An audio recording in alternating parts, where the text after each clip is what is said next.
देखिए, मैं आपसे बार बार हर वीडियो में कहता हूं कि आपके अगर पत्नी झूठी है, आपके ऊपर उसने मुकदमे झूठे किए हुए हैं, आप लड़िए।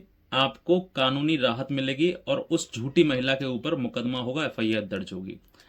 ऐसा क्यों मैं बोल रहा हूं? क्योंकि ऐसा वाक्य मेरे सामने आया है और मैं आपको भली भांति इस बारे में परिचित कराऊंगा कि आपको भी इस तरीके की लड़ाई लड़नी चाहिए। क्योंकि आज के टाइम में झूठे मुकदमों से पति बहुत ज़्यादा परेशान है और इसी वजह से आज लोगों की आत्महत्या करने की जनसंख्या जो है वो बढ़ रही है।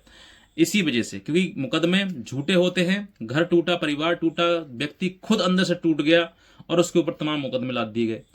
और अंततः क्या होता है कि पता लगता है कि पत्नी के सारे मुकदमे झूठे थे। तो भाई साहब, जितना समय आपने पैसा और समय और मानसिक प्रताड़ना से आप गुजरे हैं, उसका मुआवजा कौन देगा? उन सब चीज़ों को कौन ठीक करेगा? तो देखो, आपके सामने अगर कोई भी मुकदमा आपके सामने आता है तो उससे पहले, सबसे पहले उसको झूठा साबित करने के लिए लड़ना पड़ेगा आपको। महिला आजकल झूठे सबूत लगाकर कोर्ट में बड़ा सा बड़ा मेंटेनेंस बनवाने की कोशिश करती है कि बस एक बार पैसा बन जाए, उसके बाद फिर बल्ले बल्ले फिर पैसा देना ही पड़ेगा इसको। तो ऐसी परिस्थिति में आप अपनी पत्नी के ऊपर भी मुकदमा दर्ज करवा सकते हैं। ऐसा ही वाक्य एक सामने आया है हमारे, जो कि मैं आपको बहुत अच्छे से समझाऊंगा। आप समझिएगा पूरी बात को, क्योंकि इस तरह की घटनाएं हो सकता है कि आपके साथ में भी हो। इस केस से मैच आपकी भी परिस्थिति कर रही हूँ। ये मामला बिल्कुल सामने फेस टू फेस मतलब देखा गया है उन चीज़ों के लिए। ये मामला गाजियाबाद का है और गाजियाबाद में फैमिली कोर्ट में एक लड़की, जिसने पति के ऊपर मुकदमा दर्ज करवाया, और पति के ऊपर मुकदमा ही दर्ज नहीं करवाया बल्कि अधिक से अधिक मेंटेनेंस लेने के लिए उसने अपने केस में बहुत ज़्यादा झूठ बोला।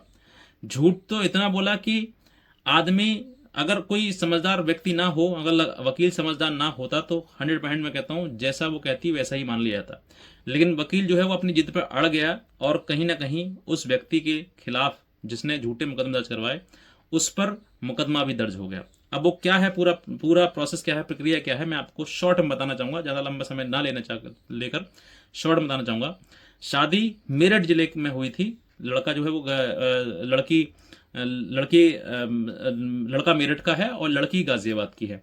तो ऐसे समय पर लड़की जो है वो कहीं ना कहीं कार्यरत थी प्रिंसिपल किसी स्कूल में, और उस स्कूल में वो उसकी सैलरी 60,000 रुपये प्रति महीना थी। लेकिन उसने ये छिपाया, उसने बताया कि मैं कोई सैलरी नहीं करती, मैं कोई जॉब नहीं करती हूँ। ये बात अपने केस में उसने छिपा लिया।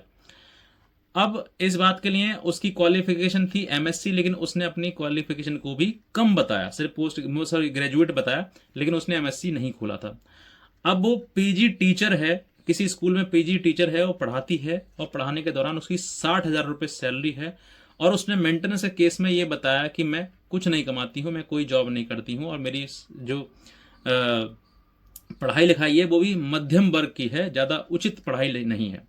अब ये बात वकील साहब जब दूसरे पक्ष से पता चली कि भाई ये सब चीज़ें उसने करी हैं, तो वकील साहब ने भी कहीं ना कहीं उन्होंने आरटीआई लगाते हुए और तमाम सबूतों को इकट्ठा करते हुए उन्होंने स्कूल का जो प्रिंसिपल है उसको तलब करा लिया कोर्ट में।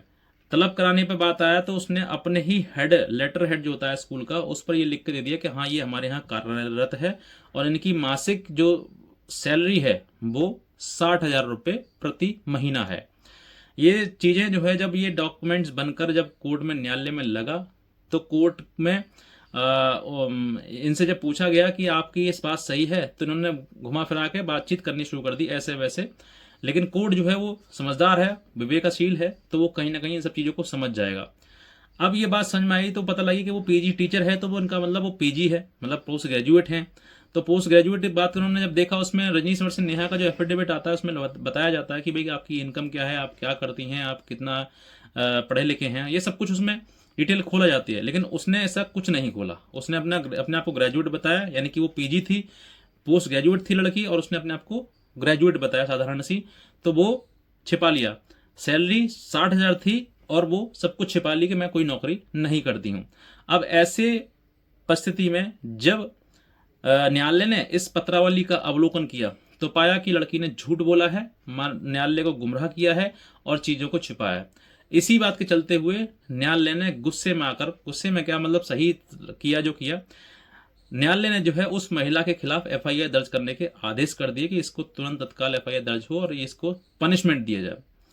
अब ऐसी परिस्थिति में उन लोगों के लिए ये एक लैंडमार्क है, जिससे कि लोगों को पता लगा कि हाँ वाकई न्याय से पुरुष वंचित नहीं रह सकता। अगर आपकी पत्नी भी इस तरीके की झूठ बोल रही है, उसने अपने एफिडेविट में कुछ लिखा है और वो जो है झूठ बोलकर न्यायालय को गुमराह कर रही है और गुमराह करने के बाद बता नहीं रही है अपनी चीज़ों को, तो आप भी अपनी पत्नी के खिलाफ इस तरीके के एविडेंस इकट्ठा करके न्यायालय में पेश करें और पेश करने के बाद उसके ऊपर मुकदमा दर्ज करवाएं। ये एक सिर्फ एक वीडियो समझ के छोड़ मत दीजिए इसके। आप अपने मुकदमे की पैरवी आप स्वयं करिए। मुकदमे में चीज़ों को क्योंकि कुछ लोग वकीलों से भी कहते हैं सर वकील हमारा सुनता नहीं है, कहता नहीं है, तो फिर आप खुद देखें कि उसने क्या कहा है और क्या लिखा है और उसका सबूत आपके पास है या फिर नहीं है। अगर एविडेंस आपके पास में है तो कोर्ट के सामने प्रोड्यूस करें कि ये मेरे पास एविडेंस है और इसने ये झूठ बोला है और ये बातों को छिपाया है। मैं कहता हूं अगर सही से आपने अपनी बात रखी तो 100% न्यायालय के पास भी ये अपना जुरिडिक्शन है कि वो उस महिला के खिलाफ मुकदमा दर्ज करवा सकती है। तो ऐसी परिस्थिति में आप भी अपने आप को सचेत रखिएगा। जो लोग हताश हो गए हैं, अपने आप को कहीं ना कहीं मेंटली बहुत ज़्यादा डिस्टर्ब समझते हैं, तो आप डिस्टर्ब मत होइए। आप सीधे सीधे लीगली चीज़ों को ध्यान रखिएगा और उन्हीं बातों के आधार पर आप उस महिला के ऊपर मुकदमा दर्ज कराइए जो महिला झूठ बोलकर मेंटेनेंस की मांग कर रही है। क्योंकि मेंटेनेंस जो है वो बहुत ही मतलब एक पति के ऊपर एक तलवार की तरह है, धार की तरह है, जो उसको बार बार रोज काटती है। इसीलिए आपको एक बार ही उन सब चीज़ों को ध्यान में रखते हुए कि भाई इसने क्या क्या झूठ बोला है, उसका डॉक्यूमेंट्स इकट्ठा करिए, सबूत इकट्ठा करिए और इकट्ठा करके कोर्ट में न्यायालय में पेश करिए कि ये इसने झूठ बोला है। मैं कहता हूँ 100% न्यायालय जो है उसके खिलाफ FIR के आदेश के लिए करेगा और FIR जो करने के बाद जो है वो व्यक्ति उस महिला को जेल भी जाना पड़ेगा।